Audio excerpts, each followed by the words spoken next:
is an attack on ABS-CBN or on the franchise, what the committee will do is simply deny. Sarado ang ABS-CBN. Di ba? 1, 2, 3, come on!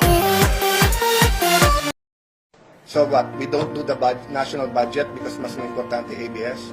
We don't do the Taal relief kasi mas importante ABS. Bakit ang Channel 5 at Channel 7 wala masyadong reklamo? Halos wala nga eh. At na-approve ka agad. So wag nyo isisi sa amin bakit mabilis sila. Tignan nyo bakit yung sa inyo naiipit. Baka naman may kasalanan din kayo. Diba? 2019 election. How many shows did you have on the case of me and Lani? 4, no?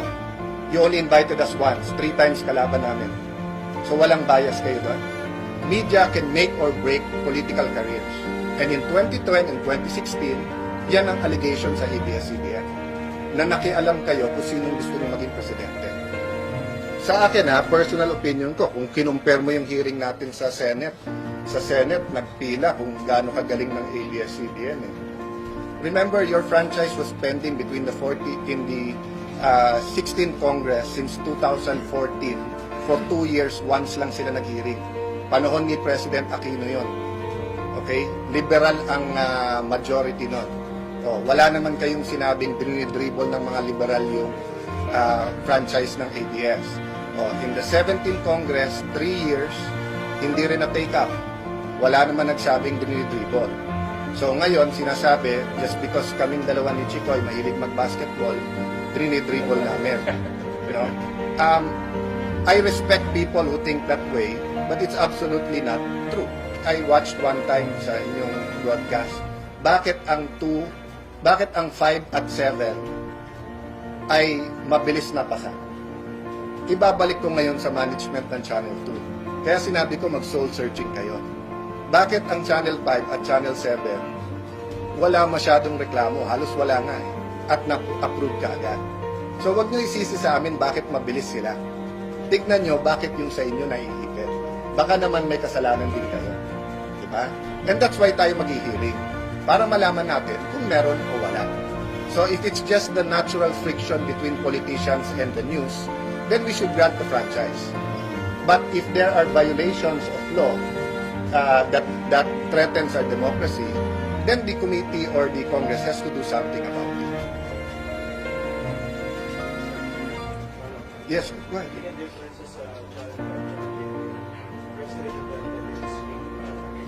Yes, why didn't he speak out? Why didn't he speak out against them? Because he didn't think they were biased. No, it's not one person, Christian. Let me ask you this question. 2019 election. How many shows did you have on the case of me and Lani? 4, no? You only invited us once. 3 times kalaban namin. So walang bias kayo doon. Si Swansing, mag-asawa, congressman from 2 districts, you didn't have a hearing about them. Yung Albano, mag-asawa, you didn't have a hearing against them. So are you saying to me now there was no bias there?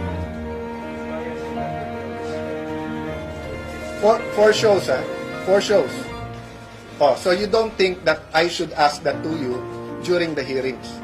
Para makasagot ka rin at makavent din ako nung angle ko. GMA 7 did not have 4 shows. I don't mind criticism. I get criticized every day. Diba? But I mind bias. Because media can make or break political careers. But media should be neutral. You should not be for or against any speakership candidate for any candidate sa distrito.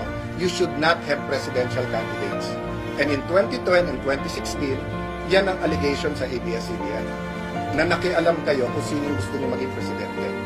Well, ako, regarding Atty. Gadon's petition, I've appealed to the anti-ABS na if you think ABS was unfair at certain points in history, let's not be unfair to them now. Let's have a hearing and let's throw the accusations directly to them and let them answer. So it makes no sense that if you're accusing someone of being unfair, then you be unfair to them. Diba?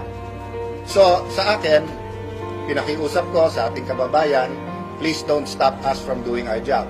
But it's his right. He's a lawyer, he's a citizen of this country. He didn't take my advice. Gusto niyang masara kagad ang ABS.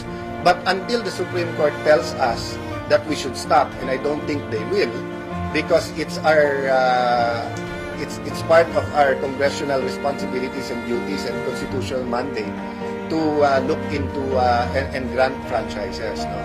So, siyempre, pag sinabi ng Supreme Court na bawal yung ginawa ng Congress, ibang usapan yon. But until that point in time, Attorney Gadon has one opinion of in 110 million Filipinos, and we don't share his opinion. Anong suggestion ko, interviewin niyo sila in the next few days. Kasi syempre iba yung context na dito sila tinatanong, kapaligid sa kanilang kongreso. So they might feel that there's an infringement. But I read the NTC letter, and especially the answer of Secretary Guevara. Very clear, an applicant who has previously granted the franchise by Congress could be considered a qualified applicant within the purview of the MC and could accordingly be issued a provisional authority to operate, subject to Congress' eventual disposition of the franchise renewal bill. Conclusion. Based on the foregoing discussion, there is sufficient equitable basis to allow broadcast entities to continue operating while the bills for the renewal for the respective franchise remain pending with Congress. That's why nga, to allay any fears, if it is an attack on ABS-CBN or on the franchise, what the committee will do is simply deny, sarado ang ABS-CBN. Diba? We will not go through all this effort and these news cycles just so that isara. No. We are sincere in wanting credible, fair hearings, objective hearings on this. So personally, I don't see any reason for ABS to stop broadcasting when we go on break or when the franchise expires, no?